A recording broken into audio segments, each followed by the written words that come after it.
Hitman was released 10 years ago today. I checked. It's often cited as the game that helped return the franchise to its former glory after the misfire that was Absolution back in 2012. 2016 took what did work from Absolution, like the smooth and easy to learn controls, and stuff like the instinct mechanic, and mixed it with the open environments and creative level design of the old games, and it paid off extremely well. This game was a decent success and spawned 2 sequels that would eventually all be merged together into one game in 2023, which is now the only way you can purchase this game overall. I, however, still have this game in my library and wanted to take a look back on it as its own thing, aside from just a full World of Assassination. Fucking goddamn it. I, however, still have this game in my library and wanted to go take a look back on it as its own thing, aside from the World of Assassination, to see how well it actually holds up. Hitman 2016 is still considered to be some of the best this franchise has to offer by a lot of fans, but not me.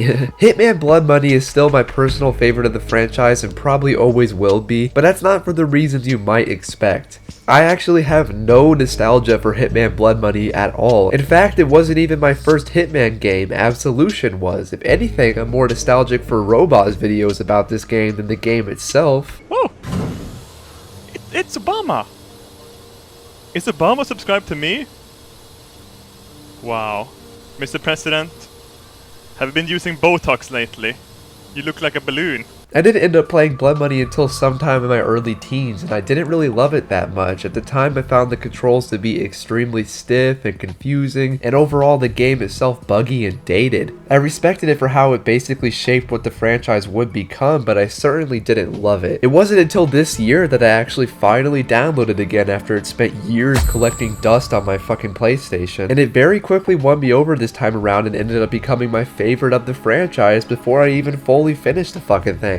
After finishing the last level, I was genuinely bummed to be done with this game already. That hardly ever happens to me anymore. That playthrough is actually why I decided to make this video at all, because falling so in love with Blood Money made me re-examine my relationship with 2016 a little more, as it was my favorite of the franchise, and after replaying this game I still loved it, but I did have issues with it this time that I hadn't really in the past. So before I can spend a majority of this video talking about why this game is sick as hell, I gotta take some time to talk about the things that unfortunately don't work for me this time around.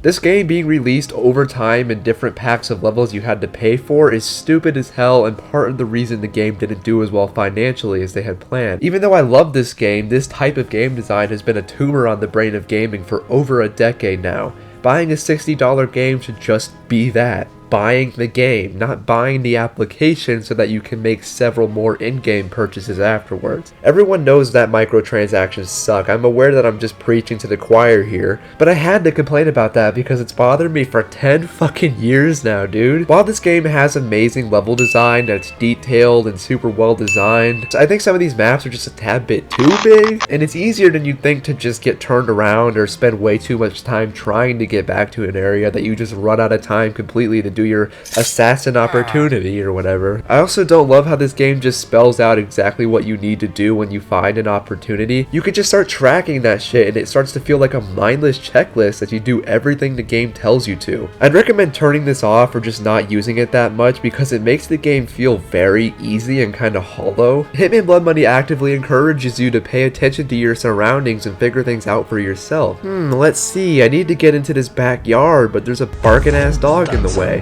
How can I deal with this without having to old yeller his ass? Well, across the street there seems to be a vet with a big ass sign outside, and hey, look at that, the garage is wide open. Hey, look at that, they got some fucking tranquilizer darts in here. But how am I going to shoot him, and from where? Oh look, that treehouse in the backyard next door will provide a great vantage point on the dog. And oh shit, there's a toy rifle up here that I can use to shoot the tranquilizer darts at the dog. Problem fucking solved, man. The game never guides you on how to do this shit. You just have to figure it out yourself for the most part. All the game does is occasionally give you this little explanation point at the top of the screen that lets you know to pay attention to your surroundings for a bit. Being able to scope out different ways to kill the enemy or finding different helpful secrets along the way feels a lot more earned when you're not actively being guided on how to do so. I also don't love how this game handles its disguises and enemy suspicion. In Blood Money, it's this simple little suspicion meter that you have in the bottom left that informs you when you need to be fucking careful. It's not perfect, and half the time the thing just just stays at yellow and you won't even be sure what you got in trouble for when you do, but I still find this to be a bit better than how it works in 2016. When you put on a disguise in this game, there will be a set amount of dudes who can see right through that shit and will immediately become suspicious of you. This makes a lot of sense in theory, because if you did just put on some random dude's uniform in real life and try to sneak into a heavily guarded place, they would definitely be suspicious of you and want to kick you the fuck out. But in execution, it sometimes just feels like an annoying roadblock, as you're not able to go into half the rooms you should be able to without being seen by somebody, which kind of makes wearing certain disguises feel like a big waste of time. But other than those things, I don't really have any problems with this game at all. It's super finely tuned and rarely ever has glitches. It generally feels super good to play, and even gunfights are something that actually feels somewhat possible now. This game encourages experimenting arguably even better than the older games. You can play this shit completely wrong and the game will not fight you on it in the slightest. You can literally beat a level just by doming people in the head with a fucking banana a lot. What other stealth game allows you to do that shit, man? Most traditional stealth games actually fall under the umbrella term of reactive stealth, which is kind of exactly what it sounds like. The world of the game directly reacts to your presence and how you choose to interact with everything, while Hitman has always fallen into the unique category known as social stealth, where you don't hide away in the shadows and wait for a chance to strike. You instead hide in plain sight by blending in with crowds and wearing a disguise. There's only one way to cure clown phobia, and it's becoming a clown yourself. It's a horrible fate, but I have to do it. Oh no, oh my god, I'm redhead. This has always been the primary way to play these games, but it doesn't necessarily mean you have to. The smooth control scheme of this game realistically will allow you to play it like a reactive stealth game. You can hide in the shadows and take cover, silently take out your enemies without ever having to change costumes once. It can be hard as fuck, but it's definitely a lot more possible than it used to be back in the day. One thing I think this game does better than Blood Money is the accidents and different environmental kills they allow. A lot of the time in Blood Money, these just boil down to pushing a guy over a railing or dropping something on someone's head really hard. But they really up their game when it comes to this new trilogy. This game alone has some of my favorite environmental kills of the entire franchise. Even something like snuffing a dude out with his own birthday cake is memorable and fun. Although I complained about the levels being a bit too big sometimes, I'm still amazed by how detailed and unique every level feels. These are easily some of the most memorable of the franchise for me. Paris and Bangkok, man, they're all so great, except for Colorado. I don't like that one. The Japan level has so many different ways that you can complete it that I've happily spent hours replaying this one over and over again just to see all the different possibilities and places I can explore. This map is fucking huge. I'm struggling to think of any other stealth game with this much replay value, because not only does this game have replay value in the sense that it's fun and I want to replay it again,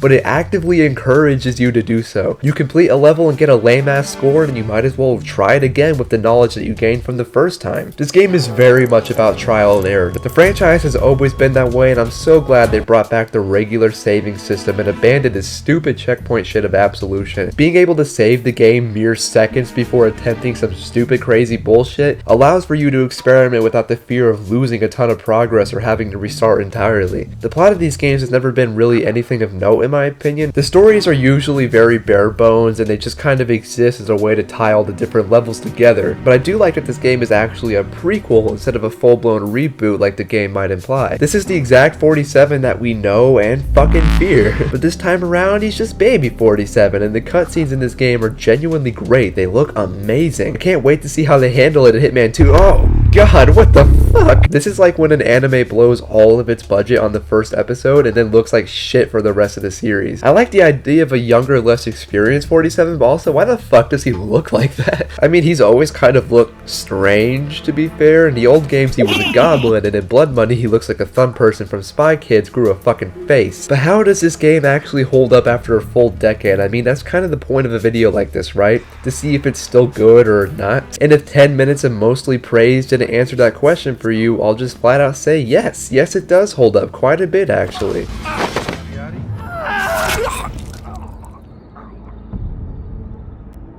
This game still feels just as fun and exciting as it used to be. It's still so fresh and rewarding, and honestly, it might be my favorite out of the whole trilogy. 2 and 3 were also pretty great, but they really don't change a whole lot from this game. They're just kind of all the same game, but with different maps in them. Because I mean, hey, if it ain't broke, you don't need to fix it, and I think they learned that lesson with Absolution. And besides, nothing will replace the feeling of experiencing this for the first time. I didn't even play it when it first came out. I bought this whole thing 4 years after it initially came out in 2020, and this shit quickly became my COVID lockdown distraction for a while. COVID sucked ass for pretty much everybody except for John Mulaney, and as corny as it definitely sounds, I'm still thankful for this game for giving me some desperately needed escapism at the time. Hitman 2016 may not be perfect, but hell, I can't say any of these games really are. But this 2 and 3 are probably the closest that they've ever been to perfection. Even though Blood Money has my heart and probably always will, I can still understand why this or any of the new 3 games would be someone's favorite. I'm not sure if we'll ever see another full Hitman game again. The story seems to have entirely concluded, and the devs have since moved from 47 to 007, which I'm honestly pretty excited about. World of Assassination might just be the end for good for this franchise, aside from the occasional kinda shitty update that you get every once in a while.